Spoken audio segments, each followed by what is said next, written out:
Dari awal saya di syariah nanya dengan asuransi syariah. Kalau yang datang mereka bawa surat dari dokter, punya penyakit jantung. Ya. Antum tutup nggak? Ya enggak lah. Loh, katanya tolong menolong. Harusnya orang sakit yang ditolong nih. Nah, itu kan di situ saya, oh ini main-main artinya. Yang kedua, ini rambut saya udah putih. Ya. Udah 60-an begini. Tutup enggak? Ya enggak. Dia paling 55. Lah, katanya mau nolong. Ya harusnya yang macam gini kan sudah deket mati sebelum gitu, rambut putih ini. Nah, artinya dua posisi itu, sakit dengan umur, dia masih menjadi parameter. Harusnya syariah itu tidak. Karena yang namanya mati, baru lahir bisa mati sebelum gitu.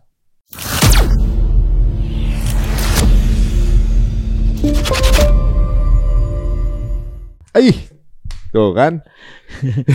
Emang perlu ilmu sih ya sebenarnya. Kalau saya telepon, bro, pinjam mobil lu boleh nggak gue pakai? Pakai aja, boleh tuh. Ya itu dia, ada dapat manfaat kan? Walaupun dianya udah ngokein. Iya. Gua sewa. Nggak, supaya lebih aman sewa. Kalau pakai aja nggak boleh. Kalau dia kasih, berarti dapat manfaat. Tapi kondisinya, misalnya sebelum ada hutang piutang, tapi Mas Ari sudah terbiasa pinjam meminjam, itu nggak ada masalah. Kalau barang ini diakatkan sebagai jaminan, jadi nggak boleh. Bukan. Jadi kalau dia barang tadi, jadi sebelum ada hutang piutang, Mas Ari sudah terbiasa nih. Sewa pinjam punya dia. Pinjam punya dia. Mas Ari pinjam, dia juga pinjam gitu kan. Saling pinjam. Terjadi ada hutang, Mas Ari pinjam juga itu nggak ada masalah. Walaupun barang tersebut sudah diakatkan. Ya. Kalau sudah terbiasa. Tapi kalau yang selama ini kita nggak pernah, atau pas ada hutang, ada barangnya kita pakai, itu yang nggak boleh. Walaupun izin.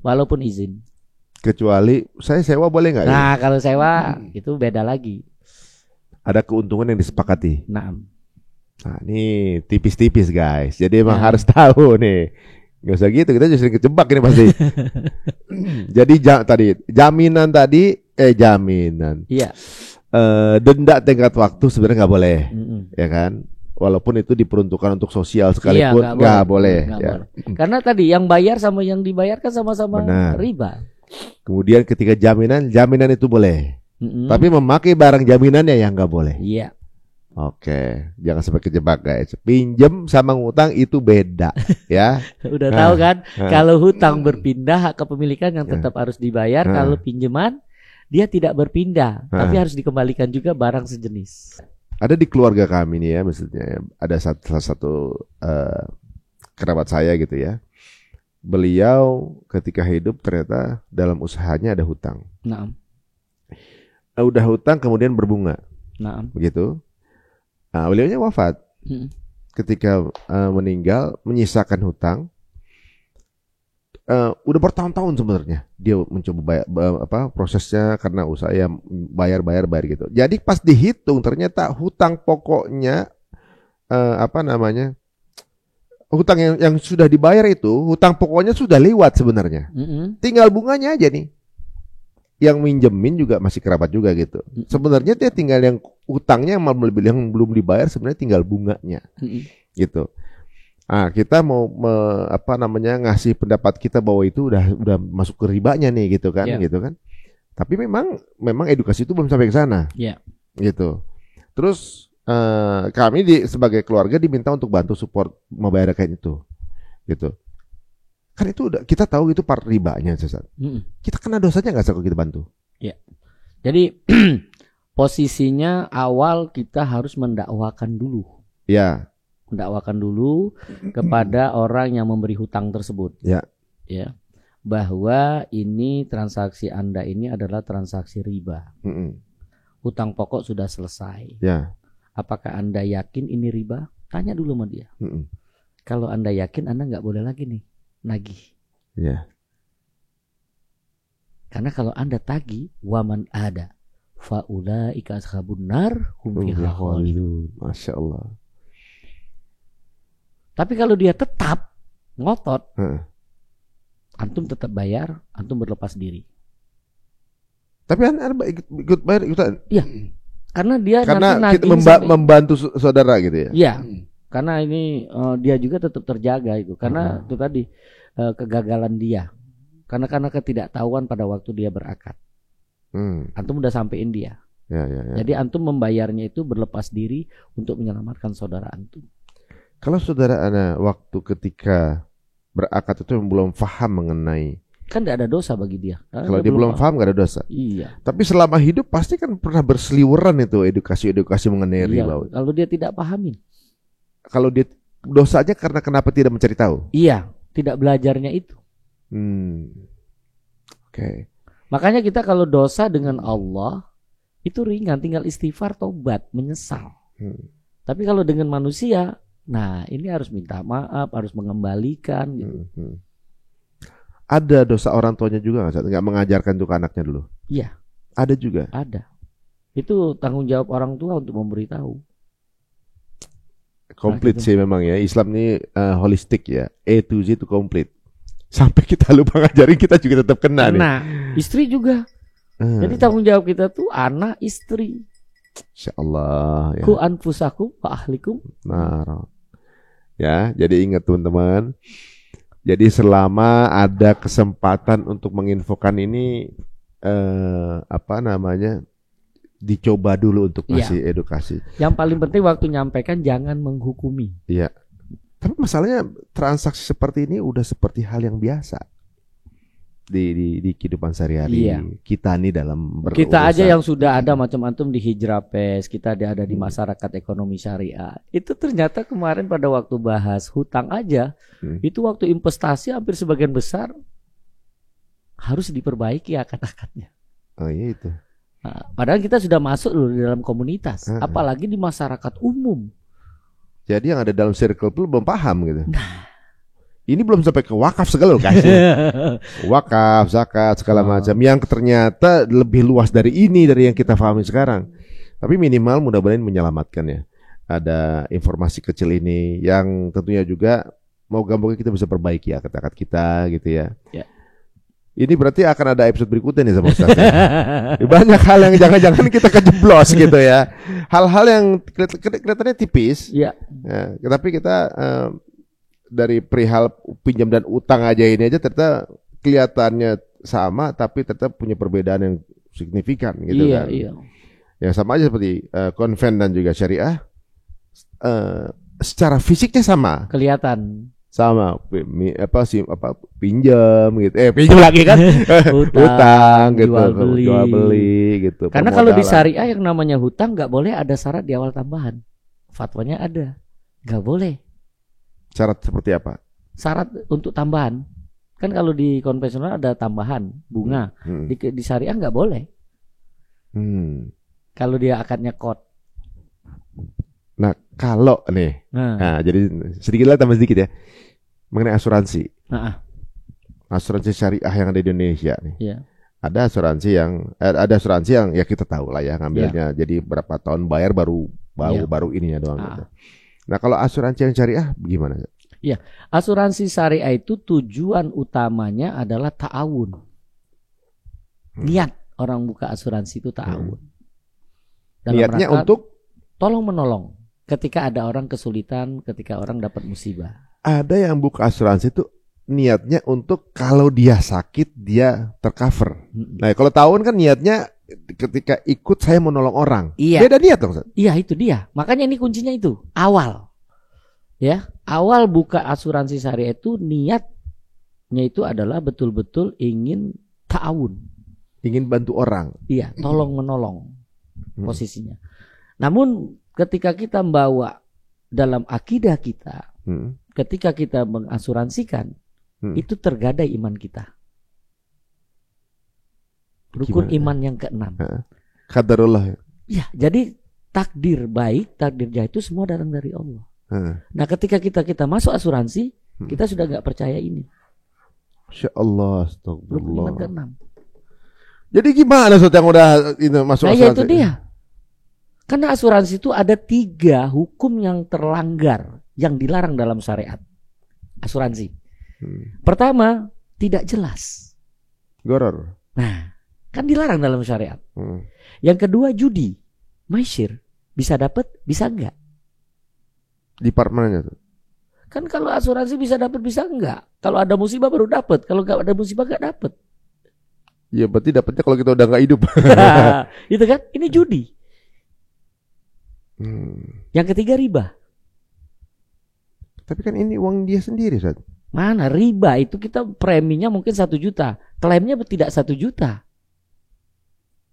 Oh. Jadi ada 3 larangan yang dilanggar untuk asuransi. Kalau saya masuk kepada posisi rukun iman. Jadi kalau kita sudah masuk asuransi, kita sudah menggadaikan iman kita. Kita tidak lagi bergantung kepada Allah. Jadi kalau kita udah masuk asuransi, kita doa, ya Allah, datangkan musibah, aku sudah ada yang nanggung. Nggak ada penanggungan lain selain tanggungan Allah sebenarnya. Harusnya. Karena semua kita itu sudah dijamin Allah. Rezeki kita itu dijamin Allah. Rezeki itu mencari kita. Rezeki yang namanya rezeki makan, minum, pakaian itu mencari kita. Yang kita harus cari adalah rezeki agama. Apa itu? Ilmu dan iman. Ini yang harus kita cari. Dari awal saya di syariah nanya dengan asuransi syariah. Asuransi syariah itu kan harusnya memang dia menanggung ketika ada orang terjadi musibah. Ya. Saya tanya, kalau yang datang mereka bawa surat dari dokter, punya penyakit jantung, ya. Antum tutup nggak? Anak tanya orang asuransi syariah. Ya enggak lah. Loh, katanya tolong menolong. Harusnya orang sakit yang ditolong nih. Tapi ketika dia bawa surat sakit jantung dari kedokteran, nggak di approve. Nah, itu kan di situ saya, ini main-main artinya. Yang kedua, ini rambut saya udah putih. Ya. Udah 60-an begini. Tutup nggak? Ya enggak. Dia paling 55. Lah, katanya mau nolong. Ya, harusnya yang macam gini kan sudah deket mati sebelum gitu, rambut putih ini. Nah, artinya 2 posisi itu, sakit dengan umur, dia masih menjadi parameter. Harusnya syariah itu tidak. Karena yang namanya mati, baru lahir bisa mati sebelum gitu. Harusnya tidak jadi parameter. Sakit, ini nikmat bagi seorang muslim. Kenapa enggak menjadikan parameter? Karena sakit itu adalah nikmat dari Allah. Allah sedang menggugurkan dosa kita. Kenapa itu enggak tutup? Apalagi sakit jantung. Sakit jantung itu dampak daripada riba. Was-was, riba itu was-was. Nah, jantung itu was-was. Jadi hampir sebagian yang terkena penyakit jantung itu dampak daripada riba. Itu yang pernah saya ketahui. Jadi ketika kemudian kan ada 2 jenis, ada reksadana, ada yang jaminan rumah sakit. Oh ya, BPJS. Ada yang bukan tipenya seperti itu, asuransi syariah yang jaminan rumah sakit ada juga kan saat ya. Ada juga yang tipenya tanggungan meninggal, tunjangan meninggal apa gitu misalnya. Tunjangan kematian. Ketika meninggal aja keluar buat keluarga warisannya, begitu. Nah, kalau yang rumah sakit tadi yang cerita berarti ya, kita ngasih berapa, ternyata keluar berapa akan beda gitu kan? Iya.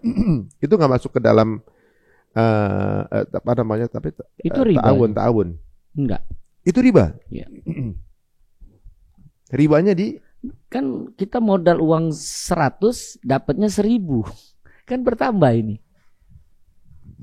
Oh, jadi maksudnya Islam itu hanya satu muamalah itu atau juga satu transaksi itu harus sesuai gitu berarti kan?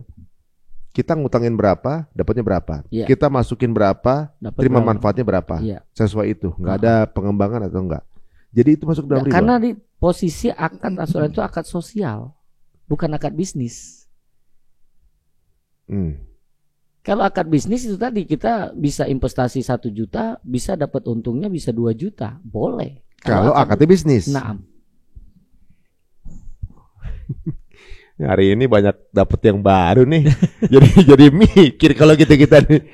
Oke, itu yang rumah sakit ya. Gitu. Kalau belum ngambil, lebih baik jangan. Iya. Gitu. Iya. Kalau yang udah istighfar. Nggak diperpanjang? Nggak. Oke. Tutup. Kalau yang udah ngambil yang tadi warisan itu, apa namanya, tunjangan warisan gitu buat keluarga gitu. Iya. Jadi kalau untuk ke keluarganya dapat itu keluarganya aman. Maksudnya nggak apa-apa ya kalau dilanjutkan? Nggak apa, enggak untuk yang keluarga tadi ketika dapat. Sekarang kan kalau antum yang bayar, antum harus berhenti. Anda yang bayar harus berhenti? Iya. Kan ketika kita bayar kan jumlahnya sama nanti dapatnya buat keluarganya. Iya, kan saat ini antum tahu nih bahwa itu bermasalah dalam syariat. Antum harus putuskan. Tidak boleh dilanjutkan. Ya, yang rumah sakit nggak dilanjutkan? Semua, kalau asuransi semua. Nggak boleh ada satupun. Baru lagi nih. Ya, jadi ketika kita hijrah, ini hijrah nih. Hijrah itu kan berpindah. Ya. Hijrah itu berubah, hijrah itu keluar. Ya.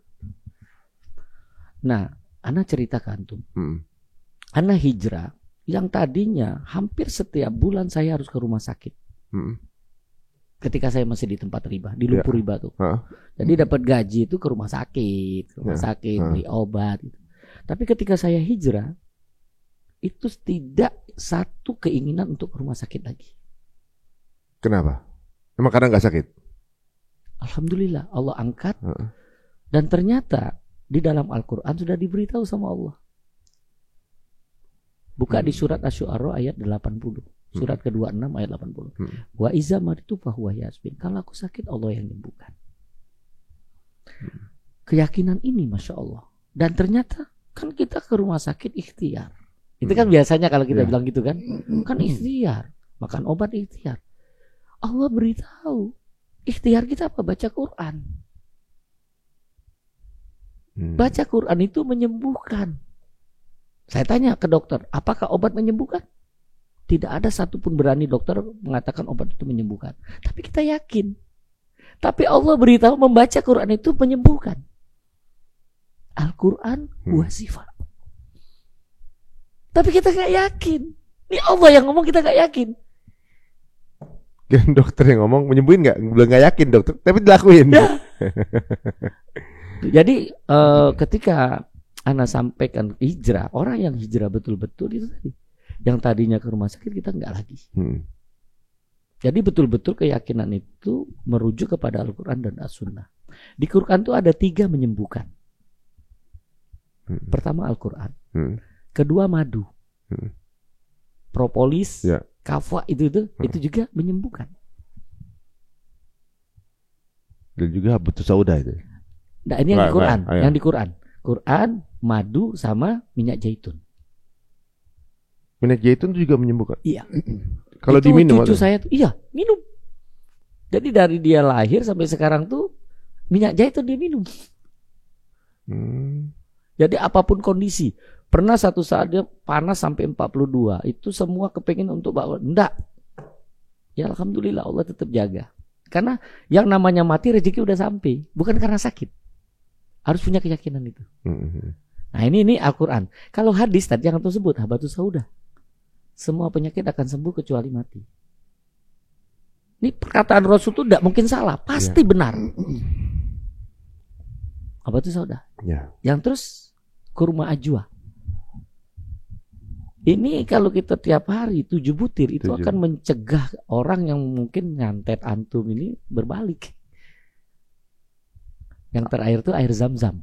Apa yang kita ucapkan? Ini yang sudah dikabarkan di Quran dan di As-Sunnah. Itu tinggal yakinnya aja. Yakinnya aja. Karena yakin itu adalah puncak tertinggi akal. Itu bisa baca di kitab Tazkiyatun Nufus karya Ibnu Taimiyah. Jadi puncak tertinggi akal itu adalah keyakinan. Menarik sih ya, ternyata banyak hal yang sudah dilengkapi sih sebenarnya. Kita cuma tinggal baca, kadang kita tinggal memahami, tapi kadang-kadang mungkin inilah dia hal yang kalau kita lihat kita sendiri mungkin yang sudah diberikan fasilitas sama Allah, kita nggak memanfaatkan itu. Justru yang di luar gitu justru melihat ini sebuah kebermanfaatan walaupun hanya dalam sisi keduniaan. Dan banyak hal yang kita anggap halal ternyata nggak semuanya aman gitu ya, yang semuanya halal gitu ya. Dan ternyata benar dari judul kita di depan ternyata ada hal juga ya, nggak semua yang syariah ternyata halal. Ketika di belakang, kalau dipati di depan masih aman. Saya pikir udah benar nih. Waduh, sip, ini kayaknya fix kita akan ngobrol lagi sama Ustadz. Kita akan lihat bagaimana pendapat dari teman-teman semuanya. Silakan tuliskan di kolom komen, dan kalau teman-teman ada yang punya pendapat berbeda, monggo silakan diutarakan. Siapa tahu bisa jadi bahan pembahasan kita berikutnya. Dan kira-kira apa pertanyaan teman-teman yang mungkin juga akan ditanyakan ke Ustadz, monggo silakan ditulis juga, dan ini membuat diskusi makin menarik dan khasanah kita juga makin lebih berhati-hati ya dalam menyikapi akad-akad yang kita jalani. Terima kasih Ustadz waktunya saat ini. Maaf nih menahan antum begitu lama nih, karena dari satu hal ke yang lain bikin kita penasaran gitu kan. Semoga antum juga keberatan nanti kita undang lagi gitu ya. Dan ini diskusi kita bisa kita lanjutkan 2 hari nih kayaknya. Antum sudah tahu siap? Apa tuh? Siap. Apa itu siap? Ready. Siap itu syariat Islam, Al-Quran pedomannya. Wah. Ini kan saya bilang tadi kan, semua pasti ada. Ada singkatannya. Waduh, teman-teman semua yang tertarik untuk mungkin mengenal Ustadz lebih lanjut, langsung aja follow Instagram beliau yaitu @amdk Abu Muhammad Dwiono. Jadi saya di IG-nya itu. Di IG-nya Abu Muhammad Dwiono ya. Abu Muhammad Dwiono. Nah, kalau di YouTube ya AMDK Al-Jambi. AMDK Al-Jambi. Silakan untuk mungkin mempelajari lebih lanjut, dan siapa tahu ada hal yang mungkin bermanfaat buat teman-teman semuanya. Sebar sebanyak-banyaknya, siapa tahu jadi pahala jarah teman-teman semuanya. Jazakallahu khairan. Assalamualaikum warahmatullahi wabarakatuh.